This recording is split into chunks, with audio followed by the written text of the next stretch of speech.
ஆத்மாவை பற்றி கவலைப்படுறதே இல்லை.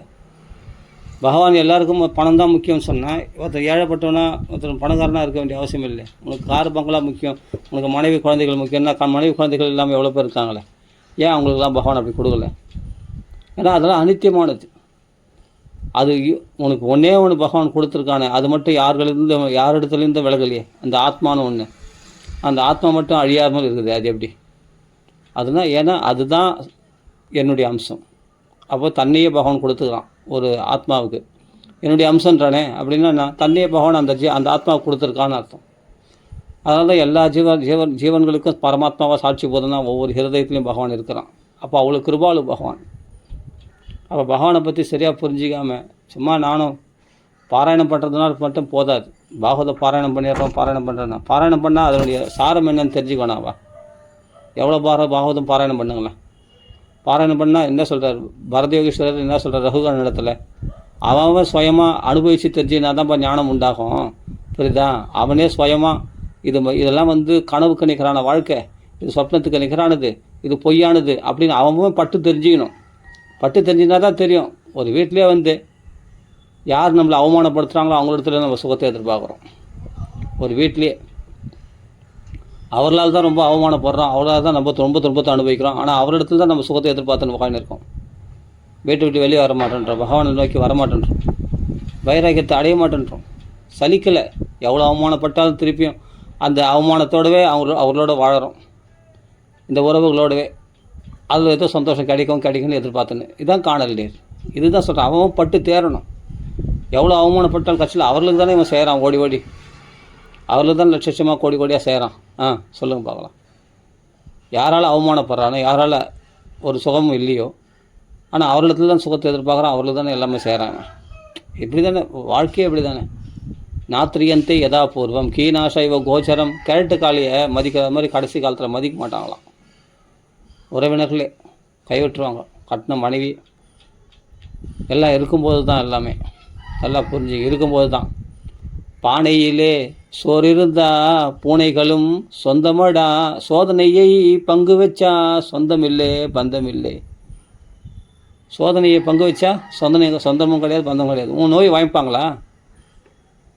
யாராக இருந்தாலும் சொல்கிறேன், உன் நோய் வாங்கிப்பாங்களா? உன் நோயை வாங்க முடியுமா அவங்களால? உன் பாவத்தை வாங்கிக்க முடியுமா? உன் கஷ்டத்தை அவங்க பங்குத்துக்க முடியுமா? பேசலாம், உங்களுக்கு நான் உயிராக இருக்கேன், எனக்கு நீ உயிராக இருக்கேன் எல்லாம் சொல்லலாமே தவிர இதை நடைமுறைக்கு சாத்தியமா? அப்போ யார் உயிராக இருக்கான்னா, ஜீவாத்மாவுக்குள்ளே பரமாத்மா உயிருக்கு உயிராக இருக்கிறவன் பகவான் ஒருத்தன் தானா. அவன் தான் உன் கஷ்டத்தை வாங்க முடியும், அவன் தான் பாவத்தை போக முடியும். போ, இது மேலே வேறு என்ன சொல்கிறது? அதனால் வைராகியம் அடையணும். உனக்கு தேவைன்னா பகவான் கொடுப்பான், உனக்கு அது தேவையில்லைன்றதுனால தான் கொடுக்கல. எந்த அளவுக்கு பகவான் கொடுக்குறத அணுகிறோன்னு நினைக்கிறியோ அந்தளவுக்கு கொடுக்காமல் இருக்கிறது தான் அணுகிறோன்னு நினச்சிக்கணும். பிரதிகூலம் தான் பெரிய அணுகிறமே சொல்லப்போனால், அதுதான் நல்லா வைராகியம் அடைய முடியும். நல்லவங்க யார் கெட்டவங்க யாருன்னு அப்போ தான் சோதனை காலத்தில் தான் புரிஞ்சிக்க முடியும், கஷ்ட காலத்தில் தான். நல்லா இருக்கும்போது எல்லோரும் ஒன்றா தான் கூடி எல்லாம் ஒன்றா தான் வருவாங்க ஒட்டின்னு. இல்லாத போது தான் தெரியும் யார் நல்லவங்க யார் கெட்டவங்க, யார் நம்ம கைவிட்டு போகிறாங்க அப்படின்னா நம்ம அப்போ தான் புரிஞ்சிக்க முடியும். பகவான் அதுதான் காட்டுறான். இந்த உலகம் இது போல் அனித்தியமான உலகம், இவரிடத்தில் சந்தோஷம் எதிர்பார்க்குறேன். யாரால் அவமானப்படுறியோ அவங்களிடத்துல சந்தோஷத்தை எதிர்பார்த்து உட்காந்துருக்கியே, அவங்களுக்கே எல்லாம் லட்சமாக சரியே, எல்லாம் செய்து நிற்கிறியே. உனக்கு எப்போ தான் நீ வைராக்கியம் அடைய போகிற? எப்போ தான் புத்தி திறந்து போகிற? நீ பகவானை நோக்கி எப்போ தான் வரப்போகிற?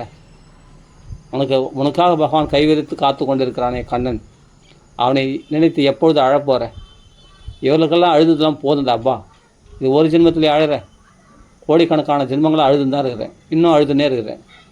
பணமாக அழறேன், மனசால் அழறேன், கண்களால் அழறேன். அழுது போதும் இல்லையா? பகவானுக்காக என்றைக்கு நீ 2 போட்டு கண்ணீர் விட்டுருக்க சொல்லு பார்க்குறோம். அப்போ பகவான் இந்த பாகவதத்தில் தெரிஞ்சுக்க வேண்டிய சாரமான விஷயமே இதுதான். பக்தி, ஞானம், வைராக்கியம். ஞானத்தை அடி, வைராக்கியத்தை அடைஞ்சால் தான் ஞானம் திருடமாக இருக்கும். ஃபஸ்ட்டு வைராக்கியம் போகணும். ஃபஸ்ட்டு இதெல்லாம் துக்காலயம் அசாஸ்வதன்னு தெரிஞ்சுக்கினா தானே நீ வைராக்கியம் அடைய முடியும். துக்க தோஷான தர்சனம்னு கீதையில் சொல்கிறானே, இதில் உள்ள துக்கத்தினுடைய தோஷங்களை பார், எவ்வளோ தோஷங்கள் நிறைஞ்சிருக்குது. அர்த்த அனத்தேக்ஷையா, பணத்தினால் எவ்வளோ அனர்த்தங்கள் ஏற்படுது பார், சொத்து சுகத்தினால அப்படின்னு அதெல்லாம் பார்க்கணுமா. அர்த்த அனத்தேக்ஷையா, அதெல்லாம் பாகவதம் சொல்லி கொடுக்குது, பகவத்கீதை சொல்லி கொடுக்குது. நம்ம எங்கே அதெல்லாம் திரும்பி பார்க்க போகிறோம்? துக்க தோஷான தர்சனம் பார்க்கணும், எவ்வளோ துக்கங்கள் இருக்குதுன்னு. ஆனால் சொல்லனா சௌக்கியமாக இருக்குது, பாகவத லீலைகள் படித்தா சௌக்கியமாக இருக்குது, பாகவதம் படித்தா நல்லா இருக்குது, கரெக்டு. ஆனால் இது எப்போ இந்த சௌக்கியமாக இருக்குது, எப்பொழுதும் நித்தியமாக சௌக்கியமாக இருக்கணும் இல்லையா பாகவதம். அப்போ எதை விளக்கணுமோ அதை விலகி தான் தீரணும், எதை சேர்க்கணுமோ அது இதில் காம்ப்ரமைஸே கூடாது. லோக விஷயத்தையும் கொஞ்சம் சேர்த்துக்கலாம், அப்புறமா ஆன்மீக விஷயத்தில் நான் சந்தோஷமாக இருப்பேன், நடக்கவே நடக்காது. டக்கரைச்சா கூட குட்டிக்காரணம் போடவும் நடக்காது. இது ஈஸ்ட்டு, அது வெஸ்ட்டு. லௌகிகம் என்றைக்கு ஈஸ்ட், லௌகிக வெஸ்ட்டுனா இது ஈஸ்ட்டு, இது ஆன்மீகம். ஒரு பொழுது ரெண்டும் ஒன்றா சேரவே சேராது. நீ என்ன தான் ஒட்ட வச்சாலும் ஒட்டாது.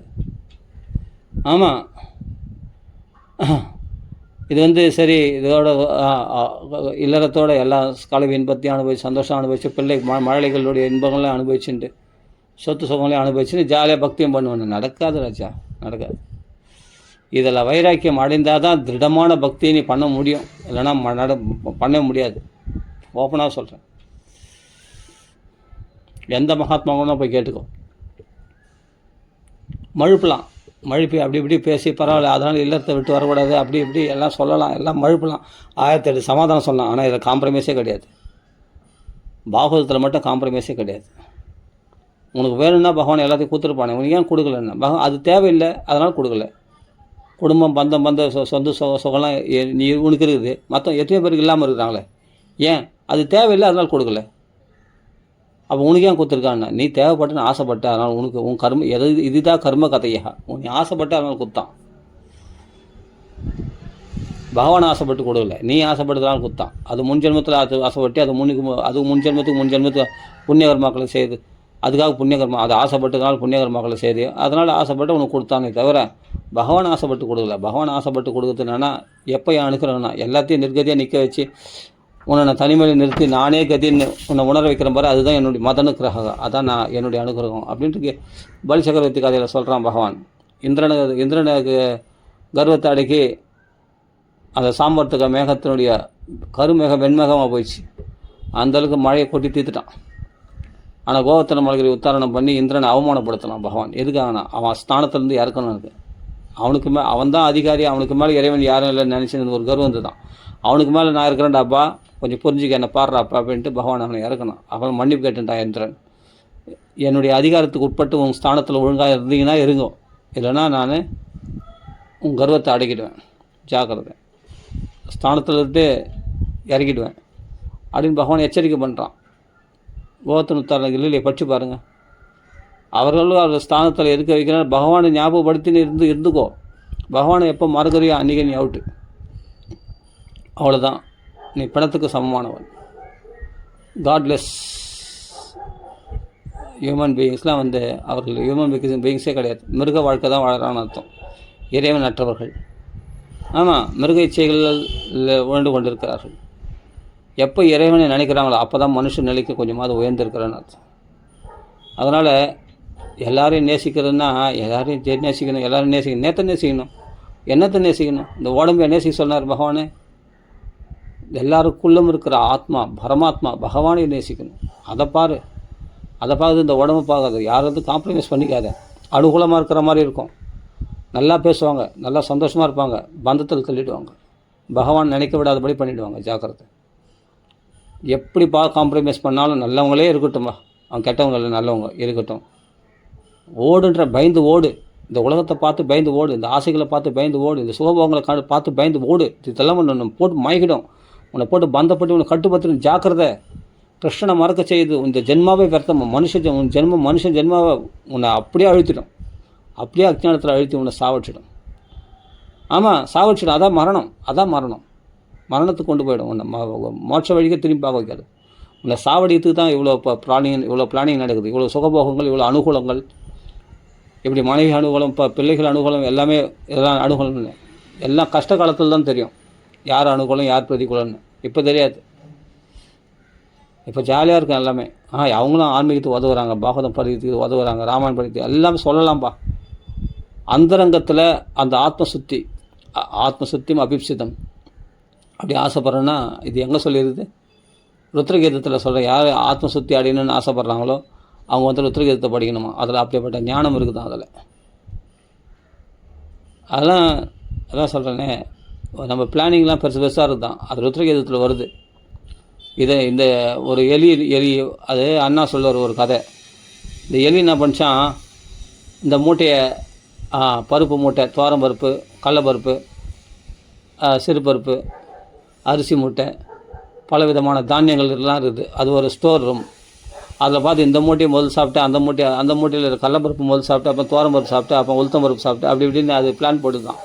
அது பிளான் போகிறதுக்குள்ளே உடனே ஒரு பாம்பு வந்துடுச்சான். அந்த பாம்பை பார்த்தோன்னே எடுத்து தான் ஒரே ஓட்டம் ஓடி நேராக போய் என்னென்னா பார்த்தசாதி கோயிலில் போய் புகுந்துச்சான். புகுந்த உடனே கட்சியில் என்னென்னா ஆகுபிலம், அஹிரிபா ஆகுபிலம் அப்படின்னு பதம் இருக்குது ருத்ரகீதத்தில்.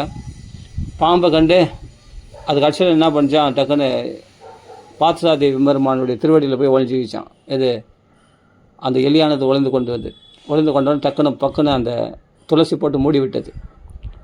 அப்போ அந்த பாம்பு எங்கே இந்த எலி எங்கேன்னு தேடி பார்த்துட்டு அது பாட்டு போயிடுச்சு.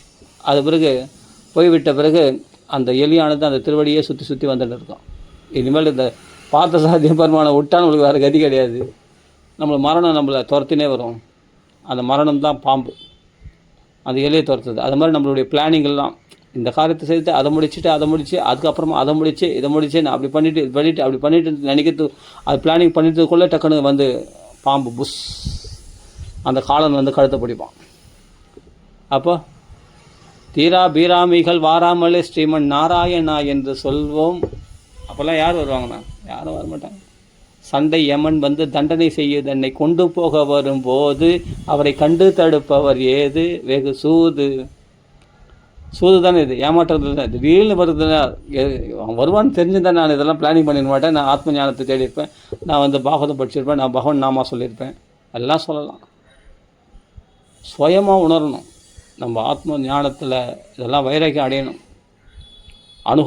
அனுகூலமே பிரதிகூலம். நல்லா புரிஞ்சுக்கணும். பிரதிகூலமே அனுகூலம். வாழ்க்கையில் பிரதிகூலமாக நடக்குறான், அதான் அனுகூலம். பரவாயில்ல, சீக்கிரமாக பகவானை நெருங்கிறதுக்கான வைராக்கியத்தை பகவான் கொடுக்குறான். அனுகூலமாக இருக்கிறது தான் உன்னை மந்த புத்தி ஆகிறான்னு அர்த்தம். சோம்பேறி ஆகிறான். மேலே இதிலே உழந்து கூட இந்த சுகமே அனுபவிச்சுது. அவ்வளோதான், காலம் தள்ளி போகும். ஆனால் யமன் காத்துருக்க மாட்டானே, காலன் பார்த்து கழுத்தை பிடிப்பானே கரெக்டாக. காலத்தை பார்த்து கரெக்டாக அந்த டைமில் வந்து கழுத்தை பிடிப்பான். நம்ம சாப்பிடும்போது மிருத்தியை உட்காருதான், எழுந்தும்போது மிருத்தியை உட்காருதான், தூங்கும்போது மிருத்தி கூட படுத்துக்கு தான், எழுந்தபோது கூடவே எழுந்துருக்கு தான். ஏன்னா உன்னை வந்து வாட்ச் பண்ணிட்டு இருக்குது. இவனுக்கு டைம் ஆகிடுச்சா, டைம் ஆகலையா இவனுக்கு பிடிக்கிறதுக்கு அப்படின்னு காலம் குறிக்க கரெக்டாக வந்துச்சுன்னா டக்குன்னு பிடிச்சிடுவான். அப்போ நான் எமசிய கருணா நாஸ்தி, ஐயோ நீ நான் எதிர்பார்க்காத சமயத்தில் வந்து பிடிக்கிறியே, நான் கொஞ்ச நேரம் பகவான் நாம சொல்லிட்டு வந்துடுறேன், அதெல்லாம் நடக்காது ராஜா. பாகவதம் படிச்சுட்டு வந்துடுறேன், இல்லை அந்த மகாத்மா போய் தரிசனம் பண்ணிட்டு வந்துடுறேன், நடக்காது. கொஞ்சம் ஆத்ம ஞானத்தை நான் அடையிறேன், அதெல்லாம் நடக்காது. அப்போல்லாம் டைமே கிடையாது. எமசிய கருணா நாஸ்தி தடதர்னா அதிபாஷண்ண கடுபீஷண்ண யமகிங்கரி படலி அப்படின்னு வருவாங்களாம். யார்? யமதூதர்கள். யார் சொல்கிறது? சங்கராச்சாரிய சொல்கிறார், ஆதிசங்கரர். எப்படி வரும்னா சும்மா அது குதிரவனுக்கு அந்த மாதிரி கை கூப்பி நமஸ்காரம் பண்ணியிருந்தால் மிருத்தி வராதான். அது அவன் மோட்சத்துக்கு போகிறான், அதனால் அவனை நமஸ்காரம் பண்ணுவாங்க யமதர்மராஜா. அவரெல்லாம் பக்தர்களுக்கு அழகாக இருப்பாரான் யமதர்மராஜா. துஷ்டரில் பார்த்தா பயங்கரமாக இருப்பாரான். தெற்றி பல்லோட சிவபோஸ்திரம் கொடுத்துட்டு எல்மாட்டு வாகனத்தில் பாசகயிறு கழுத்தில் பாசகயிறு சுழட்டி கொண்டு எங்கூருக்கு வான்னு அழைப்பாரான். அதுவும் யமதூதத்தில் தான் வருவாங்க. யமதர்மராஜா வர அளவுக்கு அந்த அளவுக்கு புண்ணியம் பண்ணியிருக்கு, ஒரு பாக்கியம் கிடைக்கணும். யமதர்மராஜான்னா பரம பாகவதர். அவரை தரிசனம் பண்ணுறதுலாம் பாக்கியம் எல்லோரும் கிடைக்காது. ஆனால் மார்கண்டேயனை கிடச்சிது. யமதர்மராஜாவே வந்தார். அப்போ காலால் காய்ந்தார், ஒரே உதச்சார் காலனை சிவபெருமான். அப்போ என்றும் 16 மார்கண்டேயருக்கு பகவான் சிவபெருமான் அனுகிரகம் பண்ணார். அது மாதிரி எல்லோரும் கிடச்சிடாது.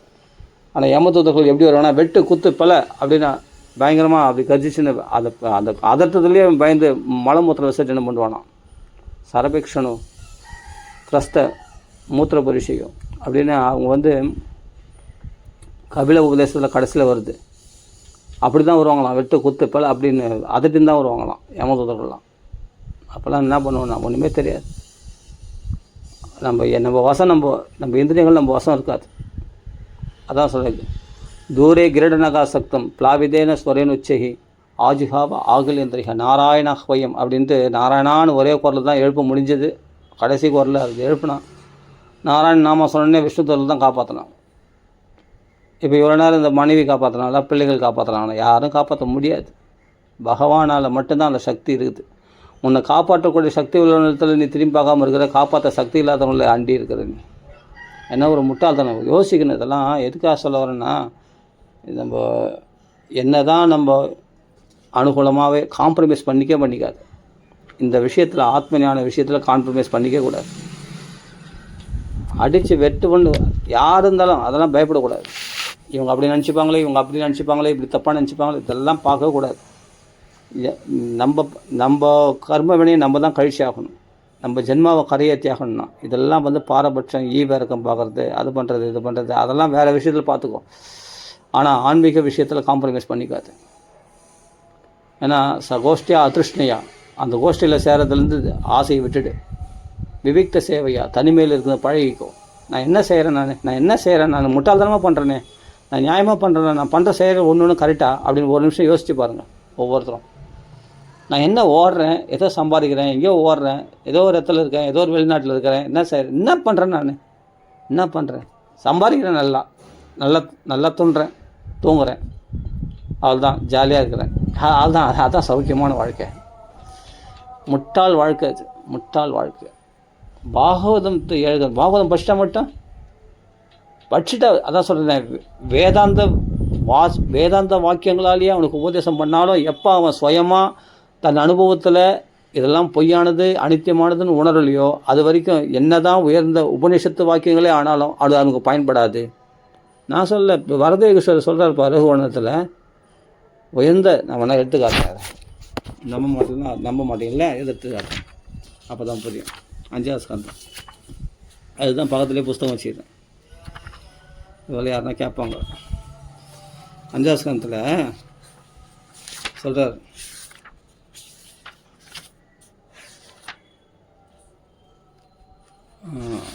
பஞ்சம ஸ்கந்தம்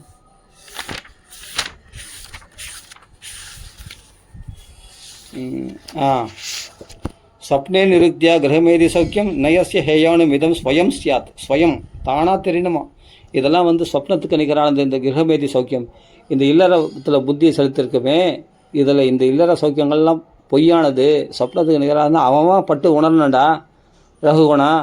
இதெல்லாம் இப்போ ஒருத்தர் சொல்லிலாம் வந்துடாது. அதான் சொல்கிறேனே, இங்கே சொல்கிறேன், ந வேதவாதேஷு ஹி தத்துவவாத பிராயண சுத்தோ ந சகாஸ்தி சாதுகும். நல்லா புரிஞ்சுக்க. ததைவ ராஜன் ஒரு கார்கமேதம் விதான வித்தியோரு விசும்பிதேஷு. அதாவது இல்லற செயல்கள், இல்லற சடங்கு சம்பிரதாயங்களில் ஈடுபட்டு கொண்டிருப்பவர்கள், வேத சடங்குகளில் ஈடுபட்டு கொண்டிருப்பவர்கள் என்னதான் விஷயம் இருந்தாலும் அந்த கர்மகாண்டங்கள், அதாவது இல்லற சௌக்கியங்கள், கிரகஸ்தாசிரமிகள்லாம் கிரகஸ்த சௌக்கியங்களை பற்றி தான் பெருசாக பேசின்னு இருக்கிறதுல தத்துவவாதம் எடுபடாதாங்க. ஆமாம், தத்துவவாதம் எடுபடவே எடுப்பது. என்ன வேதவாதேஷு ஹி தத்துவவாதா பிராயண சுத்தோ ஹி சகாஸ்தி சாதுகு. வேதத்தில் சொல்லக்கூடிய கர்ம காண்டங்களில் சொல்லக்கூடிய அந்த பலனை பட்டுதலோட செய்யக்கூடிய அந்த கர்மாக்களை ஈடுபடுகின்ற அந்த இல்லறவாசிகளுக்கு தத்துவவாதத்தை பற்றி சொன்னால் இதெல்லாம் பொய்யானதுடா, இதெல்லாம் அனித்தியமானதுடா, இதெல்லாம் வேணாண்டா, இதெல்லாம் விட்டு வாடா, ஆத்மஞானது வைராக்கியத்தை ஆடிடான், கொஞ்சமாக பக்தி பகவானத்தில் பக்தி கொண்டாடுவோம் அப்படின்னு பகவானத்தில் பக்தி கொண்டாடுறான். இதாண்டா உன்னை காப்பாற்றும், இதெல்லாம் காப்பாற்றாது, புரிஞ்சிக்கோ அப்படின்னு சொன்னால் எடுத்துப்பானா? அடப்போயா, அவனுக்கு 1008 வேலை இருக்குது, எவ்வளோ கஷ்டங்கள் இருக்கிறேன். நீ இப்போ நான் வேலைக்கு போனால் கடன் நீ அடிப்பியா? நீ கடன் அடிப்பியா? இல்லை எவ்வளோ லோன் எடுத்துருக்க, இஎம்ஐலாம் யார் நீ கட்டுவியா? எல்லாத்தையும் தூக்கி போட்டு வான்ற அவரைக்கு தடையினா அடப்பாவி, இதெல்லாம் அப்படி தானே உன்னை ஏமாற்றின்னு இருக்கோம். உன்னை பரபரப்புலேயே உன்னை டென்ஷன்லேயே வச்சுன்னு உன்னை ஏமாத்துதுடா அந்த மாயை. புரிஞ்சுக்கிட்டா, இதை விட்டு வெளியே வாடா. பகவான் உன்னை அடையவிடாதபடி, பகவானை திரும்பி பார்க்காத முடியாதபடி உன்னை டென்ஷன்லேயே வச்சுன்னுக்குதுடா உன்னை. ஏன்டா இப்படி அப்படின்னு எவ்வளோ சொன்னாலும் எடுத்துக்க மாட்டானா. அவன் பட்டு நல்ல தேதி இவ்வளோ கஷ்டப்பட்டு நீ அந்த இஎம்ஐ அடிச்ச, கடன் அடிச்ச, குடும்பத்துக்கு தேவையானதெல்லாம் செய்த, இன்னத்தை கண்ட நீ உன் ஆத்ம லாபத்தை இழந்த இத்தனை நாளாக. அவ்வளோதான், கால விரயம் பண்ணேன், அவ்வளோதான், வேறு ஒன்றும் பெருசாக ஒன்றும் சாதிச்சிக்கல. உன்னை அப்படி தான் அர்ஜென்ட்டான வேலை, அதுவும் அத்தியாவசியமான தேவை அப்படின்ற மாதிரி தான் உன்னை அப்படியே பரபரப்புலேயே வச்சுன்னு இருப்பான் கலிபுருஷன். இது புரிஞ்சிக்கல. ஆனால் இப்போது என் தலை போகிற காரியமாக இருக்குது. நான் இப்போ என்னால் எதுவுமே பேச முடியாது. தயவுசெய்து இப்போலாம் பாகவத ராமாயணம் பேசாது, தயவுசெய்து தத்துவாதம்லாம் பேசாது அப்படின்னு கிரகமேதி சௌக்கியத்தில் இருக்கிறவங்க, இல்லற கவலைகளில் மூழ்கி இருக்கிறவங்களால, இந்த வேதவாதங்களில், அந்த வேதமாகிய கர்மகாண்டங்களில் மூழ்கி இருக்கிறவங்களால, கர்மாக்களில் மூழ்கிற பட்டுதலோட செயல்களில் ஈடுபட்டுக்கிறவங்களால நிச்சயமாக இந்த தத்துவாதம் எவ்வளோ சொன்னால் எடுபடாது. அவமனா பட்டு உணரணும். கிரகமேதி சௌக்கியம், இல்லற சௌக்கியங்களானது சொப்னத்துக்கு நிகரானது, பொய்யானது, அப்படின்னு அவன் என்ன தான் நீங்கள் உபதேசம் பண்ணுங்க போவாங்க காது கொடுத்து ஆமாம் சத்தியமான விஷயம் அப்படின்னு கேட்பாங்க. எத்தனை பேர் உணர்ந்துருக்கிறான் சொல்ல பார்க்கலாம். லட்சக்கணக்கான பேர் இது போல் லெக்சர்ஸ் கேட்குறாங்க. எத்தனை பேர் வைராக்கியம் அடைந்திருக்கிறார்கள், ஆத்ம லாபத்தை தேடிக்க தனிமையில் இருக்காங்க. எப்பா இந்த உலகத்தை பார்த்து பயப்படணும், நடுங்கணும் அப்படியே அந்த உலகத்தை பார்த்து, தெரியுமா? ஒவ்வொருத்தரும் வந்து நல்லபடியாக தான் பேசுகிற மாதிரி இருக்கும். அங்கே தான் தோஷமே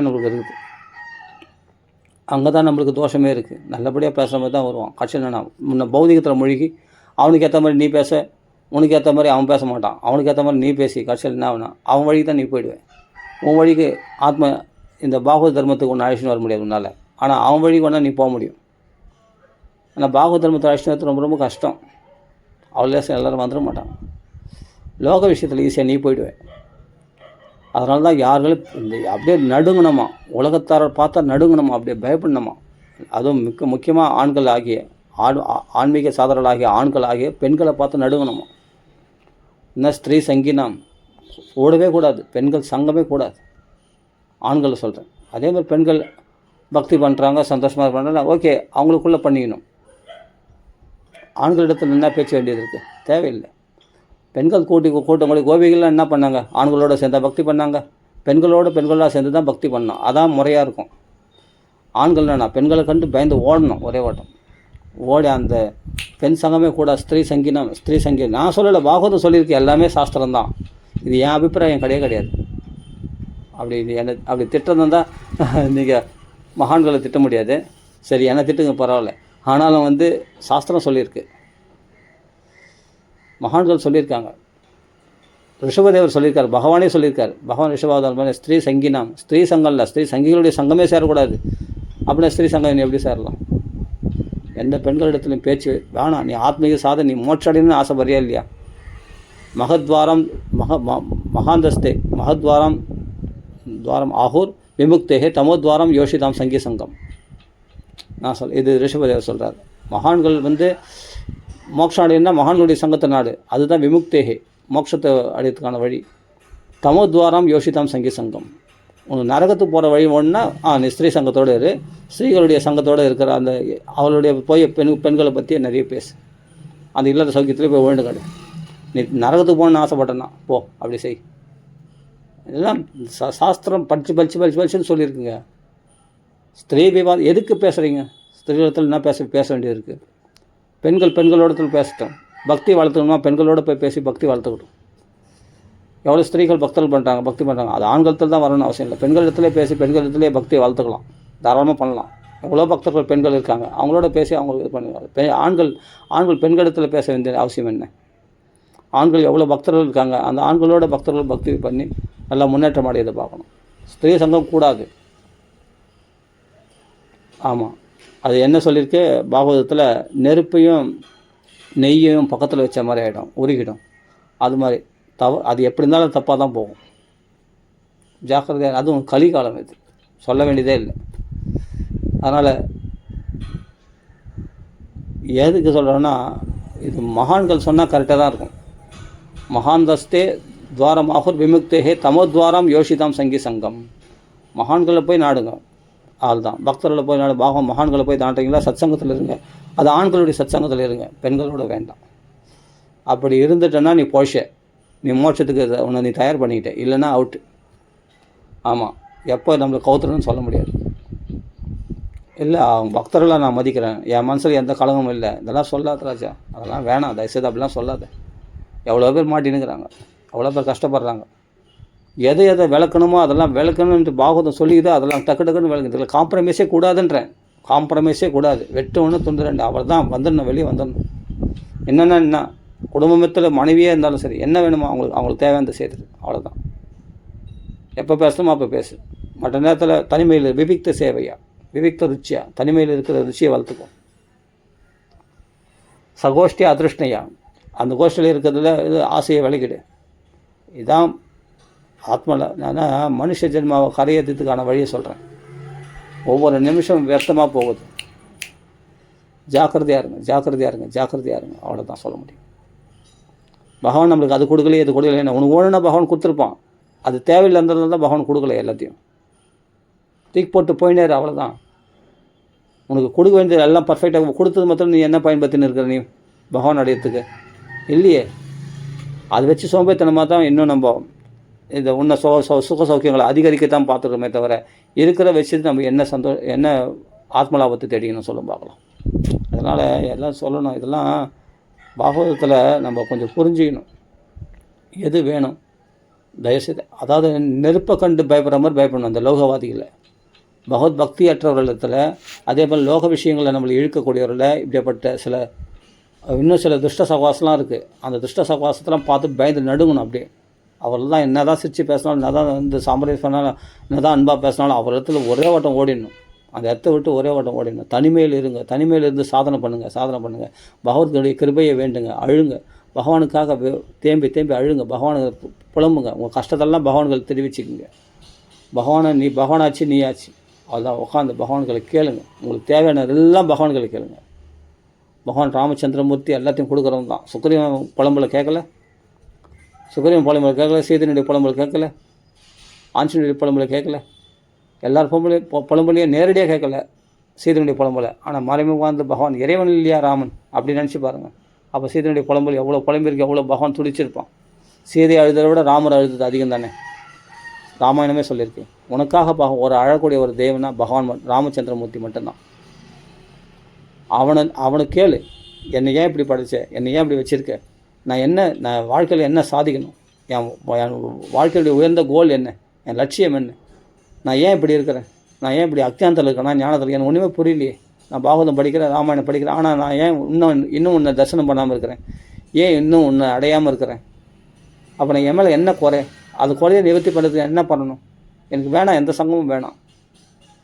அந்த சங்கம் இந்த சங்கம் என்னை போட்டு அவர்கள் முக்கியமானவங்க, அவர்களுடைய இவங்க முக்கியமானவங்க, இவங்களும் முக்கியமானவங்க, அவங்களும் முக்கியமானவங்க அப்படின்னு இந்த காம்ப்ரமைஸ், இந்த அட்ஜஸ்ட்மெண்ட்டு தான் நம்மளுக்கு பெரிய பாதிப்பே.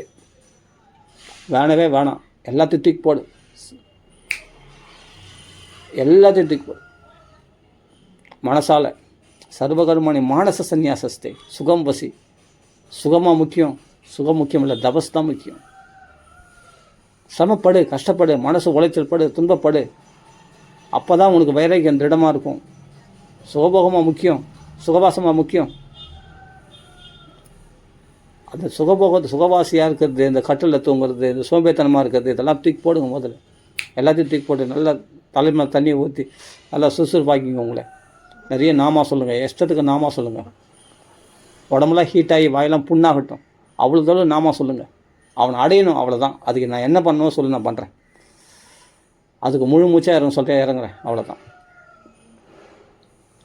யாரத்தில் நான் காம்ப்ரமைஸ் பண்ணுறேன், அவரால் ஒன்றுமே ஆக வேண்டியது இல்லையே. அவரெல்லாம் ஒன்றும் என்னை காப்பாற்ற முடியாது, என் பாவத்தை வாங்கிக்க முடியாது, என் சோதனைகள் அவர்களெலாம் பங்கெடுக்க மாட்டாங்களே, என் துன்பங்கள் அவங்களாம் வந்து என் நோயெல்லாம் அவங்களாம் வாங்கிக்க முடியாது, என்னுடைய வயோதிகத்தை வாங்கிக்க முடியாது, என் கஷ்டத்தை வாங்கிக்க முடியாது. அப்படின்போது இவங்களே எதுக்கு இவங்களுடைய உறவு எனக்கு, இவனுடைய உறவு எனக்கு எதுக்கு? யாரால் நம்ம வந்து நஷ்டமடைய போகிறோமோ, நரகத்துக்கு போக போகிறோமோ, அவர்களால் நம்மளுக்கு என்ன லாபம் சொல்லி பார்க்கலாம். இருக்கட்டுங்க, உறவே இருக்கட்டுங்க. அவங்க பக்தி பண்ண சொல்லுங்கள், அவ்வளோதான். அவங்க பாட்டு பக்தி பண்ணட்டும். நீங்கள் ஆத்ம சாதனையை நாடுறவங்க உண்மையிலே பழிச்சுன்னு நினச்சா இது சுயநலமாகவே இருக்கட்டும், பரவாயில்ல. நீங்கள் நல்லா தேறிட்ட பிறகு அப்போ மற்றவங்களுக்கு இதை சொல்லுங்கள். நீங்கள் பழிச்சிங்க முதல்ல. நான் பொதுநலவாதி. நீ பொதுநலம் பண்ணுற அளவுக்கு என்னென்ன பக்குவம் அடையலை.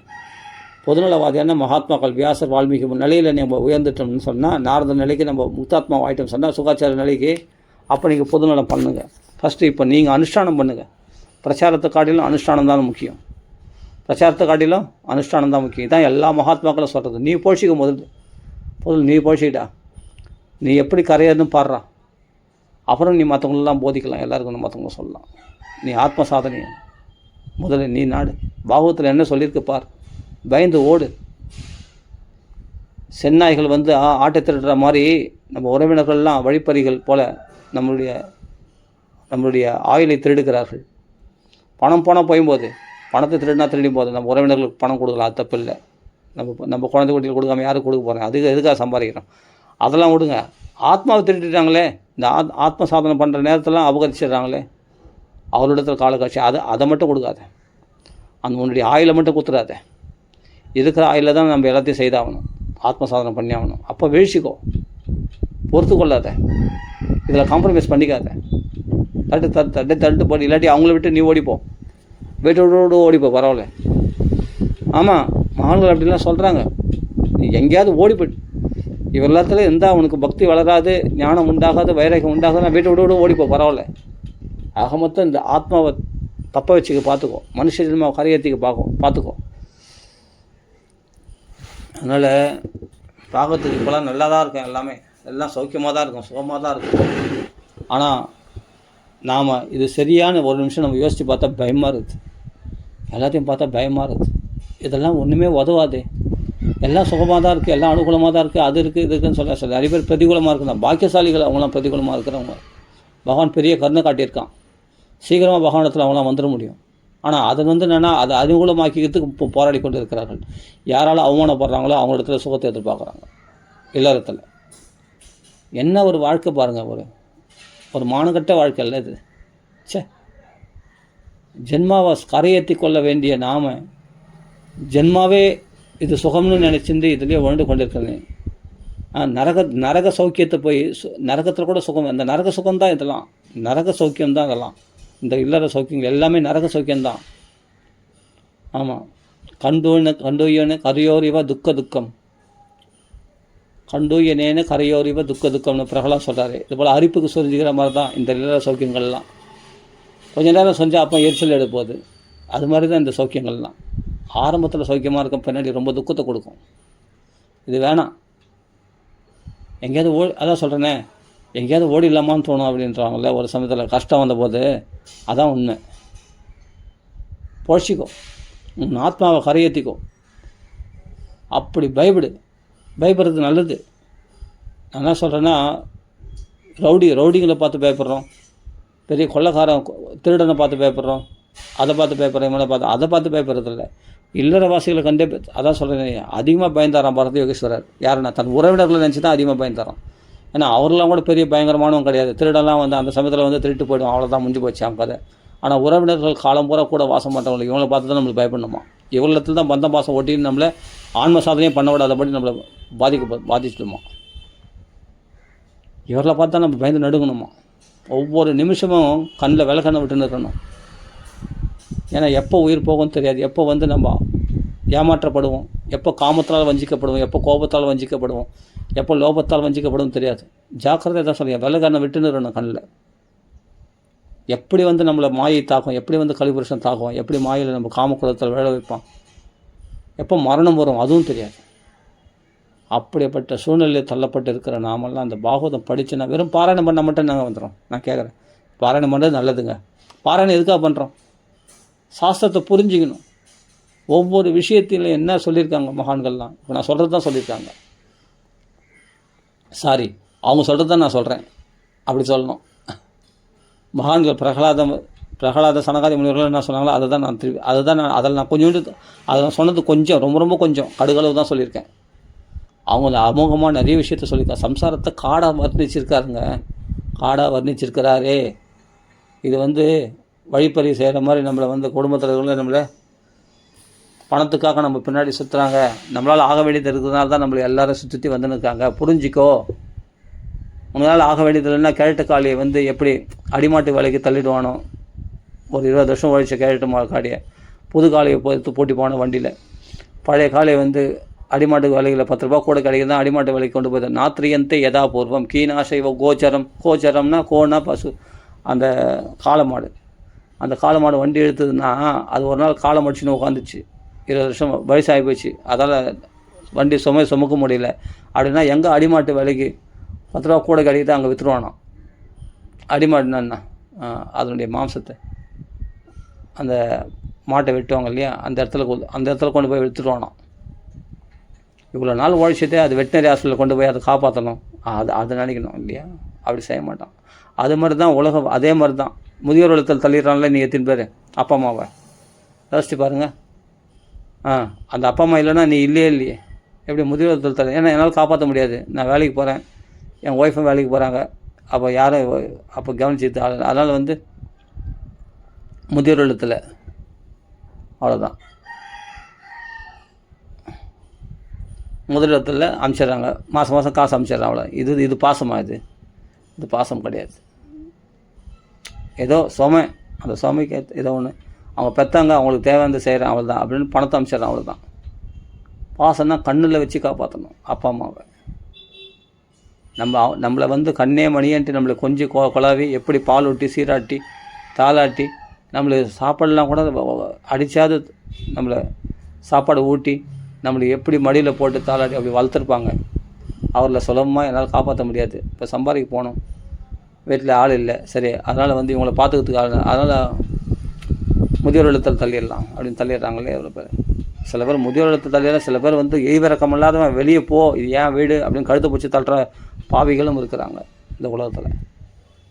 அப்படின்ற போது கடைசி காலத்தில் எப்படி இருக்கும், யாருக்கு எப்படி நடக்கும்னு சொல்லவே முடியாது. இன்றைக்கி அனுகூலமாக இருக்கிறவங்க நாளைக்கு அனுகூலமாக இருப்பாங்கன்றது நிச்சயம் கிடையாது. நல்லா புரிஞ்சுக்கணும். இன்றைக்கி அனுகூலமாக இருக்கிறவங்க நாளைக்கு அனுகூலமாக இருப்பாங்கன்னு நிச்சயம் கிடையாது. அவங்களும் சுமையாக இருக்கும்போது நீ ஒருத்தர் கையை எதிர்பார்க்குற நிலை, யார் உன் கையை எதிர்பார்த்துருந்தாங்களோ அவங்களுடைய கையை நீ எதிர்பார்க்குற நிலை வரும்பொழுது இதெல்லாம் கபில உபதேசத்தில் புட்டு வைக்கிறார். அவர்களால் போஷிக்கப்பட்டு நீ ஒரு பாத்ரூம் லெட்டின் போனால் கூட கையை பிடிச்சி ஒன்று தூக்கின்னு தான் போனான்னு சொன்னான். அந்த நிலை யாருக்கும் வரவே கூடாது ஒருபோதும். அது பக்தி இல்லாத பண்ணாதவங்க தான் போல வருமா, பக்தி பண்ணுறவங்க வராதான் அப்படி சொல்லியிருக்கார் கபில வாசுதேவர். அப்படிப்பட்ட நிலை வரும்போது நீ என்ன பண்ணுவேன்னா உதாரணத்தை கை அண்டி இருக்கணும்னா அது ரொம்ப கொடுமை. அது அதான் சார் ஜீவிதாஸ் அப்படின்னு விதரை சொல்கிறாரு. இந்த ஜீவிக்கணுன்ற ஆசை மட்டும் என்னைக்கு தான் போவோமோ, இன்னும் வைராக்கியம் அடையலையே அப்படின்ட்டு திருத்தராஷ்டிரம் பார்த்து சொல்கிறாரு. இன்னும் தடைவிட்டு உட்காந்து இருக்கிற கண்ணு தெரியாமல். அப்போ கூட என்ன பீமா அபவர்ஜிதம் பிண்டம் ஆதத்தே கிரகபாலவத்து. அவன் செத்து போனவங்களுக்கு பிண்டம் போடுற மாதிரி உனக்கு சாப்பாடு போடுறான், அதை நாய் கவி சாப்பிட்ற மாதிரி சாப்பிட்றியே அப்படின்னு திருதராஷ்டிரனுக்கு வைராக்கியத்தை உண்டாகுது அப்படி சொல்கிறாரு. நான் பாகவதம் படிக்கணும். ஒவ்வொரு விஷயத்தை கடைசி காலத்தில் அவங்க நிலைமை எப்படி இருக்குன்னு சொல்லவே முடியாது, வெளியில் சொல்ல முடியாது. அப்படி ஒதுக்கிடுவான். இன்றைக்கி நல்லா இருக்கிறவங்க நாளைக்கு புத்தி அப்படி நல்லா இருக்குன்னு சொல்ல முடியாது. அவங்களுக்கு கஷ்டம் வரும்போது தான் தெரியும். இந்த கிழவனை வச்சு எத்தனை நாள் நான் பாடுபடணும் அப்படி நினைக்கிற நிலைமை வந்துச்சுன்னா அதோட கொடுமை வேறு ஒன்றும் தேவையில்லை. அதனால் பகவானை பார்க்க போயிடு, பகவானை பார்த்து சாதி எம்பெருமானை போய் பார்க்கறதுக்கு போயிடு. அவள்தான் இனிமேல்ட்டு இங்கே வேணாம், பகவானே கதி. அதுதான் அவனுடைய நாமத்தை சொல்லு, அவனுடைய பாகவதம் பாராயணம் பண்ணு. இவரிடத்துல காம்ப்ரமைஸே வேணாம். நல்லவங்களாகவே இருக்கட்டும் பரவாயில்ல, ஆனால் ஆத்ம லாபத்தை தேடிக்கிறதுக்கு நம்ம என்ன பண்ணிடணும் அப்படின்னு யோசித்து பார்த்தா ஒன்றுமே இல்லை. சைபரில் இருக்கணும். லோக லாபத்தில் நான் லட்சமாக சேர்த்து வச்சுருக்கேன், கோடியாக சேர்த்து வச்சுருக்கேன், அதில் ஒரு குறைச்சலும் கிடையாது. அது புத்திசாலித்தனம் கிடையாது, அது முட்டாள்தனம். ஆத்ம லாபத்துக்காக நான் என்ன செய்திருக்கேன்? நான் ஒன்றுமே செய்யலையே. பகவானை தரிசனம் பண்ணிட்டேன் இல்லையே, பகவான் உங்களை பேசுகிறான் இல்லையே. நீ வைகுண்ட இந்த தேகத்தை விட்டு இந்த முக்தாத்மாவாக இந்த தேகம் வேறு ஆத்மா வேறுன்னு உனக்கு இப்போ பிரிக்க தெரிஞ்சிச்சா? ஆத்ம ஆத்மஞானி ஆகிட்டியா? யோகிராம் சரத்குமார் மாதிரி சதாசிவ பிரம்மேந்திரா மாதிரி ஆகிட்டியா? இல்லையே, அந்த பக்கம் அடையலையே. அப்போது பகவானையும் பார்க்கல, இந்த ஞானம் அடையலாம். அப்போ நீ எந்த நிலையில் இருக்கிற? அடப்பாவி, இப்படி இவ்வளோ காலம் பாகவதம் படிக்கிறேன்ற, ராமாயணம் படிக்கிறேன்ற, ஆனால் இந்த பக்கம் அடையலைன்ற. அஷ்டமா சித்திகளில் ஒரு சித்தி கூட அடையலை. அஷ்டமா சித்திகளில் ஒரு சித்தி கூட அடையலை. அப்புறம் நான் எங்கே பக்குவம் அடையாது? அதெல்லாம் போகிற வழியில் கிடைக்கக்கூடிய பொருளாக அதெல்லாம் அஷ்டமா சித்திகளில் அதே அடைஞ்ச பாடு கிடையாது. ஆனால் அதுக்கு விரும்பக்கூடாது. அதுக்கு மேலான அந்த உயர்ந்த நிலை பகவானை தரிசனம் பண்ணணும். என்னைக்கு கிடைக்கும் அதெல்லாம்? அப்போ நம்ம இதெல்லாம் நினச்சி நம்மளாம் பயப்படணும். அப்படியே ஆஹா, இன்னும் நான் பக்குவம் அடையிலே, இன்னும் நான் பக்குவம் அடையிலே அப்படின்னு பட்டினத்தில் பயந்தா இருப்பார். பத்திரகிரியார் பயந்தா இருப்பாருங்க. அது மாதிரி பயந்து நடுங்கணுமா? ஆஹா, இப்பிறவி தப்பினால் எப்பிறவி வாய்க்குமோ, இந்த பிறவி விட்டானா அடுத்த பிறவி எப்போ இந்த பிறவியில் நான் அடைய முடியும்? பகவானே, என் ஆத்ம தாகத்தை நான் யார்களை சொல்லிப்பேன்? யார் நம்ம குறைய போக்குவா? அப்படிப்பட்ட குருநாதர் கிடைப்பாரா? அப்படியே கிடைச்சாலும் அவர் பிஸியாக இருப்பார். நம்ம அவரிடத்துல போய் பேசவும் முடியாது. பகவான் தான் ஒரே கதி. அவன் திருவடியை பிடிச்சிக்கும். அவங்களுக்கு கதறு அழு, என் ஜென்மா இப்படி நான் व्यर्थமாகறனே, யாரோர்களே பேசி வீணாக பொழுதுபோக்குறனே, இவரெல்லாம் என்னை காப்பாற்ற மாட்டாங்களே, இவரெல்லாம் என்னை கைவிட்டுருவாங்களே, இப்போவே கைவிடுறாங்களே, எத்தனையோ சோதனைகளில் பார்த்தா கஷ்ட காலத்தில் கை வச்சிடறாங்களே, எதனா பேசினா புலம்புறன்னு சொல்கிறாங்களே, தேவையில்லாத பேசாதன்னு நம்ம இப்போவே அடுக்கிறாங்களே. நம்ம சம்பாதிச்சு வந்து போட்டு நம்ம எல்லாம் பண்ணிவிட்டு கூட ஆனால் நம்மளுக்கு கொடுக்க வேண்டிய மரியாதை பார்த்தா ஒரு வேலைக்காரங்களும் கேவலமாக மதிக்கிறாங்க. வேலைக்காரனோட கேவலமாக மதிக்கிறாங்க. எத்தனையோ வீட்டில் இன்றைக்கும் எல்லாம் சம்பாதிச்சு வந்து போடுறான், எல்லாமே செய்கிறான், ஆனால் அவனுக்கு கொடுக்குற மரியாதை பாருங்கள். ஒரு வேலைக்காரனுக்கு கேவலமாக ஒரு ரொம்ப கேவலமாக அவனை ஒரு பைத்தியக்காரனாக அவனை ஒரு அவமதிக்கிறாங்க பாருங்கள். அப்படியே அவமதிக்கிறாங்க. ஆனால் அவனால் தான் குடும்பமே ஓடுது.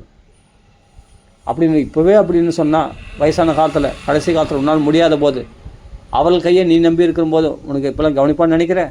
இப்போவே அவமதிக்கிறவங்க பின்னாடி உன்னை அவமதிக்க மாட்டாங்க, உன்னை நல்லா வச்சுருப்பாங்கன்னு நினைக்கிறேன். நடக்கவே நடக்காது. அதனால் ஜாக்கிரதையாக பழிச்சிக்கணும். நம்ம இன்னும் ஒரு சித்தி அடையலை, ஒன்றுமே அடையலை, பகவானின் தரிசனம் பண்ணல, எந்த ஒரு பக்குவமும் அடையலை அப்படின்னா நான் பயந்து நடுவணும். நம்மளாம் பகவான்கள் புலம்பணும், போய் அழணும். நான் எதுக்கு தான் பாகவதம் படித்தேன், எதுக்கு தான் நான் ராமாயணம் படித்தேன், எதுக்கு தான் பகவத்கீதை படித்தேன், இதெல்லாம் அனுபவத்தில் இல்லையே எனக்கு, எல்லாம் படிப்பறிவோடு போச்சு. இந்த காலத்தில் வாங்கின 1000 பாகவதம் கேட்டிருக்கேன், எவ்வளோ பாகவதம் கேட்டிருக்கேன், அண்ணாக்கள் கேட்டிருக்கேன், பிரம்ம சுந்தரம் முரளிதர சுவாமிஜிகள் கேட்டிருக்கேன், எல்லாம் கேட்டதோடு அவ்வளோதான். ஆனால் மனசில் வாங்கலையே, அனுபவத்தில் வரலையே. அந்த அனுபவம் எப்போ கிடைக்கணும்? அந்த தாபம், அந்த ஆத்ம தாபம், அந்த ஆத்ம தாகம், அந்த ஆத்ம தாகம் யாருக்கு எடுக்குதோ அப்போ தான் ஆன்மீகத்தில் முதல் படி எடுத்து வச்சுக்கிற. அப்போ தான் அதை பார்த்து பகவான் என்ன பண்ணுவான்னா, பரவாயில்லையே மேலே வந்துட்டானே, இனிமேல் நம்ம அவனுக்கு அனுகூலம் மையா அனுகூலேன்னு.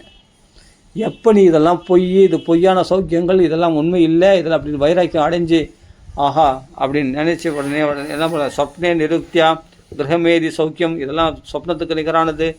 இன்னும் எஸ்ய ஹேயானு மிதம் ஸ்வயம் சியாத்து, அப்படி தனக்குத்தானே நீ உணர்ந்தாயோ ஒன்று. அப்போது ஏன்னா இந்த மனசானது ரஜோகுணமோ தமோ குணமோ எதுலையா ஒன்று உழண்டு கொண்டே ஒன்று ஏமாற்றின்னு இருக்கும். ரஜோகுண சௌக்கியங்களும் தமோ குண சௌக்கியங்களும் சாத்விகுண சௌக்கியங்களும், இந்த முக்குணங்கள் தான் திருப்பி இந்த 3 குணங்கள் தான். இது தாண்டி போகாது. நிர்குணனாக இந்த நிஸ்திரைகுண்ய பவார்ஜுனா, இந்த முக்குணங்கள் கடந்து வாடா வெளியே அப்படின்னு அர்ஜுனனை கூப்பிட்றாரு பகவான். அது மாதிரி பகவான் நம்மளை கூப்பிட்டானா நீ வெளியே வந்துட்டுனா சபாஷ். அப்போ உனக்கு எந்த யோகக்ஷேமமான நிர்யோகக்ஷேம நீ ஆத்மவானா பிரகாசிப்ப. அப்போது நிர்த்வந்த்வ நித்திய சத்வஸ்துவ நிர்யோகக்ஷேம ஆத்மவான். அந்த நிலை எப்போ சித்திக்கும்?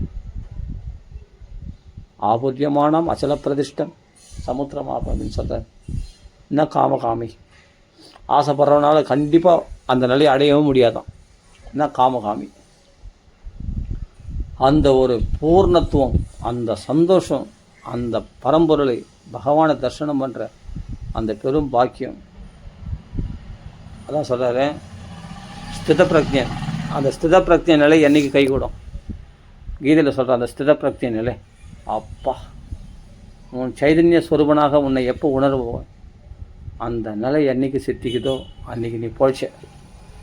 அது வரைக்கும் லோலோன்னு அங்கே ஓடுறேன் இங்கே ஓடுறேன், அந்த குரு ஆசிரிச்சேன் இந்த குரு ஆசிரிச்சேன், நான் அந்த மந்திரம் ஜெபிச்சேன் இந்த மந்திரம் ஜெபிச்சேன், இந்த நாமகீர்த்தனம் பண்ணுறேன், இந்த பாகவதம் படித்தேன், பாகவத்தில் இந்த சரித்திரம் படித்தேன், அந்த 1000 சரித்திரம் படி. உனக்கு என்ன லாபம்? அதனால் நீ படித்தப்பா, நீ பாராயணம் பண்ண, பாகவதம் படித்த, ராமாயணம் படி, அப்பா நீ என்ன அடைஞ்ச? நீ எந்த பக்குவத்தில் இருக்க, எந்த ஸ்டேஜில் இருக்க? நீ ஒரு நிமிஷம் யோசிச்சியா? நான் ஒன்றுமே இல்லையே. அந்த இப்போ புரிஞ்சுக்கோ. நீ அவன் பின்னாடி ஒன்று இவன் பின்னாடி ஒன்று அதெல்லாம் வராது கணக்கில். அவன் பின்னாடினா ஒன்று, எவன் பின்னாடினா நீ ஓடு. எவன் பின்னாடி ஓடினாலும் உனக்கு என்ன லாபம்? அவர்கள் பின்னாடி ஓடுறதுனால உனக்கு என்ன லாபம் கிடச்சிது? நீ என்ன ஆத்ம சாதனை அடைஞ்ச? உன் இடத்துல நீ நிற்கலை. அதனால தான் ஓடினே இருக்கிற காலம் பூரா. யார் பின்னாடியும் ஓடாத. ஒரு நிமிஷம் நின்று யோசிச்சு கவனி, செல், அப்புறமா செல். உன் ஆத்ம லாபத்தை உனக்கு என்ன லாபம்? அதனால் நீ என்ன ஆத்ம லாபத்தை அடைஞ்ச, நீ என்ன பக்குவம் அடைஞ்ச? ஒரு நிமிஷம் யோசி. உன்னையே நீ எண்ணிப்பார், இந்த உலகத்தில் எது சொந்தம் யோசித்துக்கு ஒரு பெட்டியும் பேழையும் இரவல் அப்படின்னு ஒரு பாட்டு எங்கள் தாத்தா பாடுவார். உன்னை நீ எண்ணிப்பார், உன்னை நீ ஹோயாமா அது என்னது ஓஎம் நான் யார் அப்படின்னு உணர்ன்னு சொல்கிறார் இல்லையா ரமண மகரிஷி.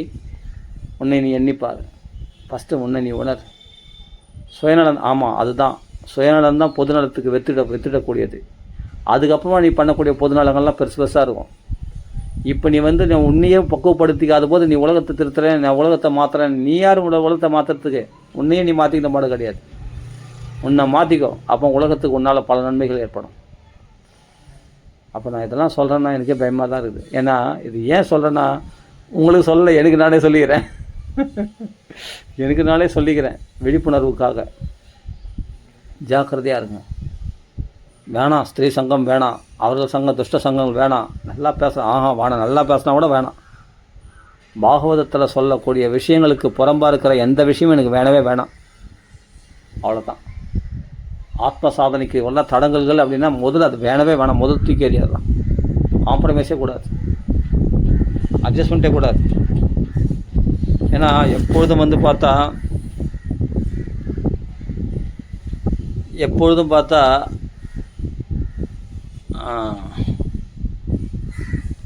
மனசு ரஜோகுணம், தமோகுணம், சாத்விகம், இந்த மூணுக்குள்ளேயே வாட்டமிட்டு போகிறேன். கொஞ்சமாக இருந்து வெளியே வருதா பற்றி அந்த மனசு. இந்த மனசு நம்மளை எப்படி ஏமாத்துது பாரு, மாயை. நம்ம கூடவே எதிரி வச்சுன்னு நாம் எப்படி சௌக்கியமாக இருக்க முடியும்?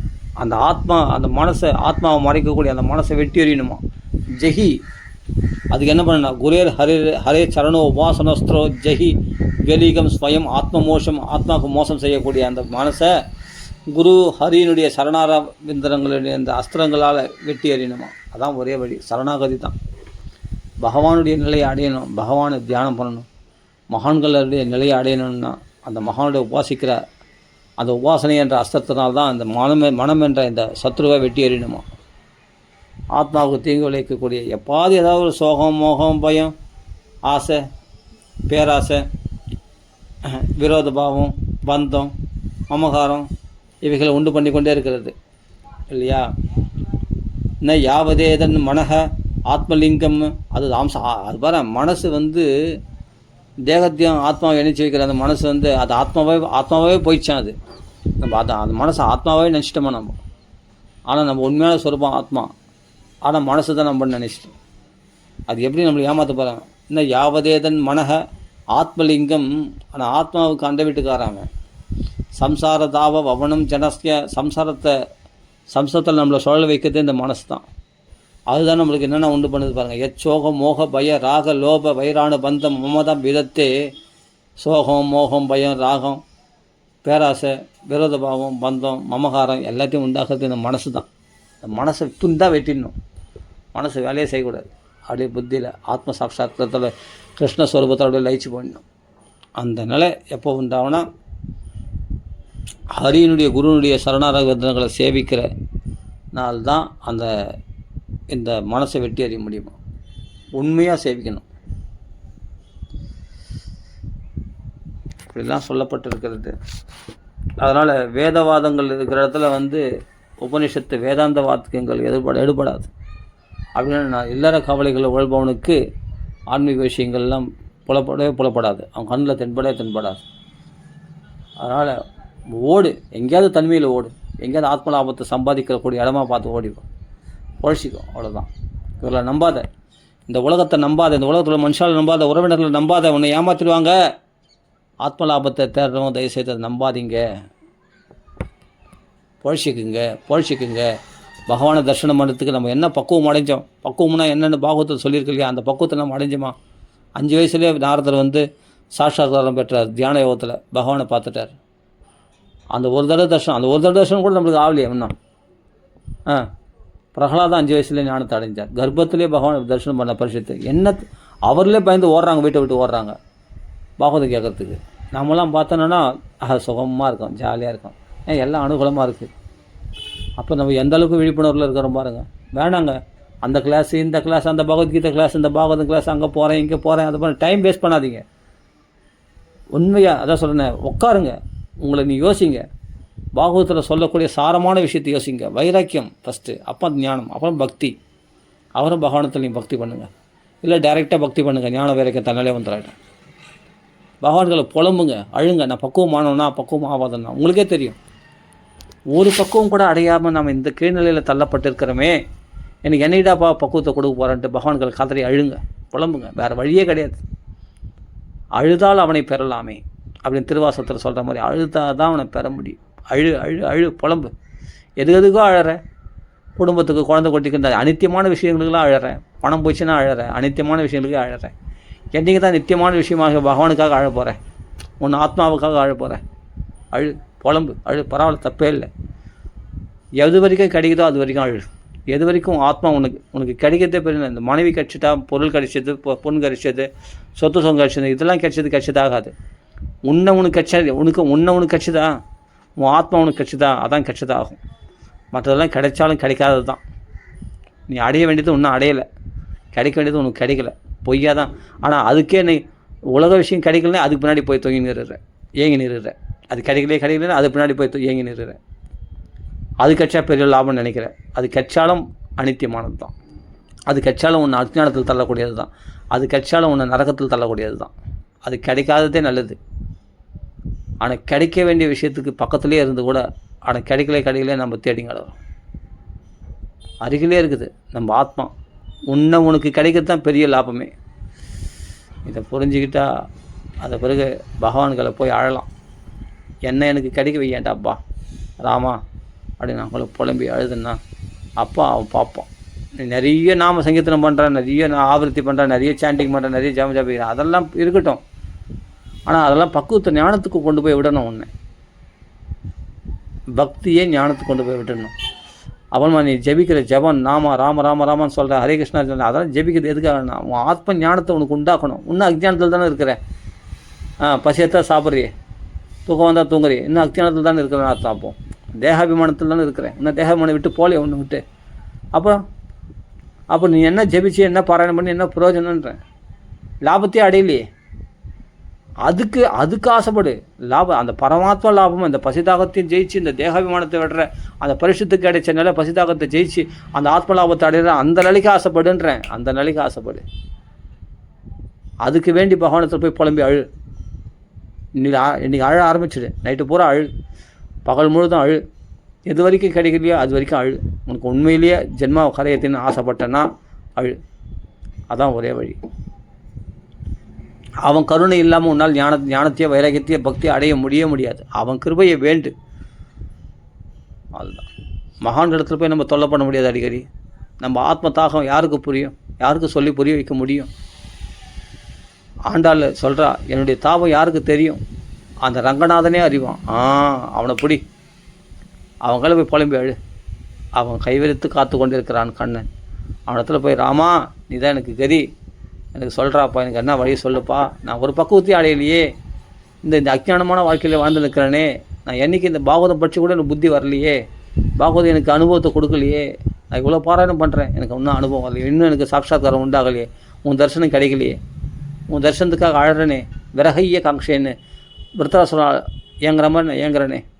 அஜா அத பக்ஷா இவ மாத்திரம் கக்காக ரெக்கம் முளைக்காத குஞ்சு பட்சிகள் போல் நான் ஏங்கி தவிக்கிறேன். நான் உன்னை அடைய முடியாது. ஏன்னா ரெக்கம் முளைக்கல. எனக்கு நீ தான் தாய் பறவை போல் எனக்கு ஆறுதல், என்னை ரெக்கையை சிறகுனால என்னை அடைக்கலம் கொடுத்து எனக்கு சுகத்தை கொடுக்கணும் அப்படின்னு ராமரத்தில் பிரார்த்தனை பண்ணோமா.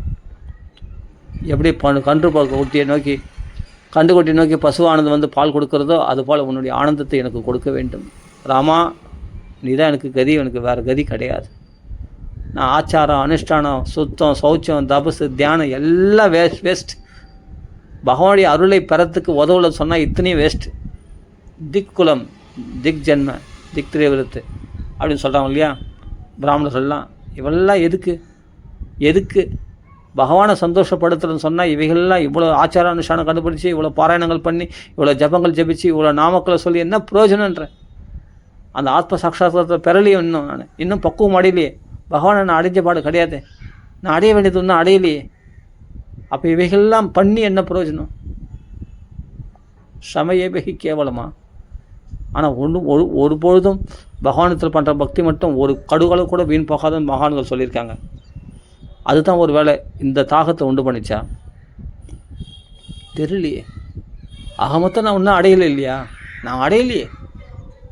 அதுலேயே குறியாக இருக்கணும். நம்ம அடையிற வரைக்கும் அடையலையே அதையே தான் கேட்கணும் பகவான்களை. அடைஞ்சிட்டு நம்மளுக்கு நாமளே திருப்தி படுத்திக்கிறோம், நம்மளை நாமளே சமாதானப்படுத்திக்கிறோம். ஆனால் அடையலைன்றது தானே உண்மை. பகவான் அடையலைன்றது தானே உண்மை. பகவான் தரிசனம் பெறலைன்றது தானே உண்மை. பகவான் இன்னும் அழிச்சும் போலையே நம்மளை. பகவான் நம்மளை ஆத்ம சாட்சாத்காரத்தை நமக்குள்ளே உண்டாகலையே இன்னும். அப்போ அந்த பசித்திரு விழித்திரு தனிமையாக இந்த ஜனங்களோட சேராத இவரெல்லாம் அஞ்ஞானம் தான் வளரும். மேலே ஒதுக்கி தள்ளு. இல்லை நீ ஒதுங்கி ஓடு ஒரே வட்டம். எங்கேயாவது ஓடிப்போம், தனிமையில் இரு, ஆத்மாவை தியானம் பண்ணு, பகவானை நினச்சி புலம்பு, பகவான்களை பிரார்த்தனை பண்ணு. அதுதான் ஒரே வழி.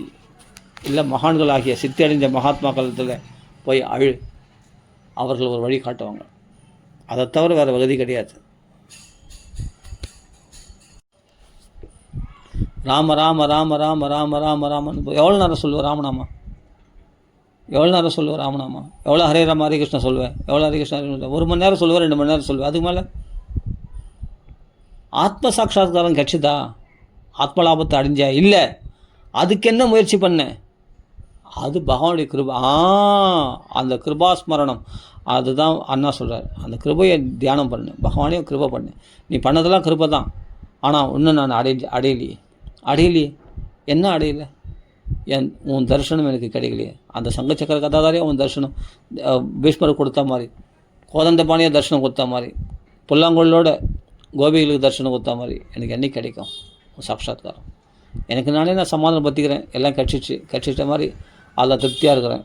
திருப்தியாக இருக்குந்தா அதுதான். உனக்கு தான் பசி இல்லையாப்பா, நான் ஏன்ப்பா கொடுக்கணும்? நீ தான் திருப்தியாக இருக்கிறியே, நான் அடைய வேண்டியதை அடைஞ்சாச்சு அப்படின்னு திருப்தியாக இருக்கிறியே, அப்போ உங்களுக்கு எது கொடுக்கணும் அப்படின்னு பகவான் விட்டுருவான். நல்லா புரிஞ்சுங்க, நான் சொல்கிறது ஜாக்கிரதையாக புரிஞ்சுங்க. அதாவது மகான்கள் சொல்லியிருக்காங்க, இல்லைன்னு சொல்ல வரல. ஆனால் உண்மை நம்மளை நாமளே ஏமாற்றிக்கிறது இது பொய்யா. நல்லா புரிஞ்சுங்க.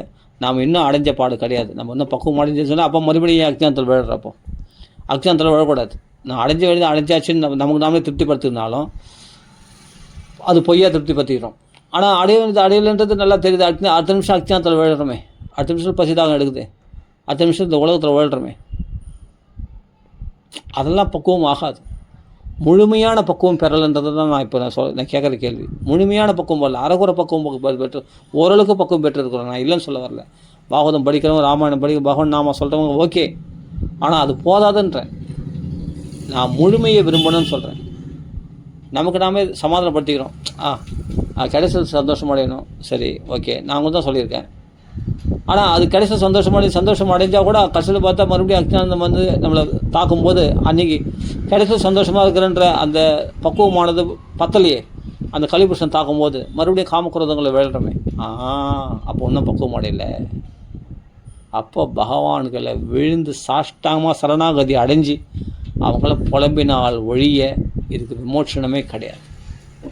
அவ்வளோதான். மகான்கள் யாரெல்லாம் சித்தி அடைஞ்சாங்களோ, ராமகிருஷ்ண பரமஹம்சர், விவேகானந்தர், அவர்களெல்லாம் மனசில் தியானம் பண்ணி எனக்கு அந்த அனுகிரகம் பண்ணுங்கன்னு நாம் அவர்கள் கதறி அழணும். தான் ஒரே வழி. ராம ராம ராம ராம. அதுதான். ஏதோ நான் கூரை மேலே நெருப்பு போட்டேன், அது தன்னாலே பற்றிக்குன்னு நினைக்கிறேன். எத்தனையோ பேருக்கு இது உதவுன்னு நினைக்கிறேன். சரி, அவ்வளோதான்.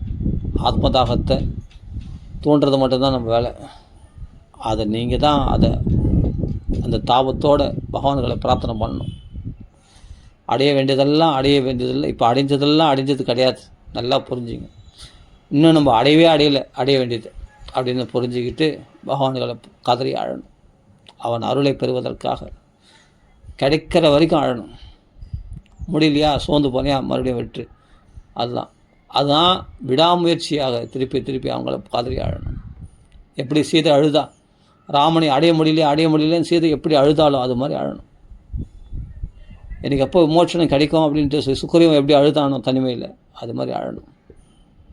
அப்போ தான் நம்மளுக்கு விமோச்சனம் கிடைக்கும். ராம ராம ராம ராம ராம ராம ராம.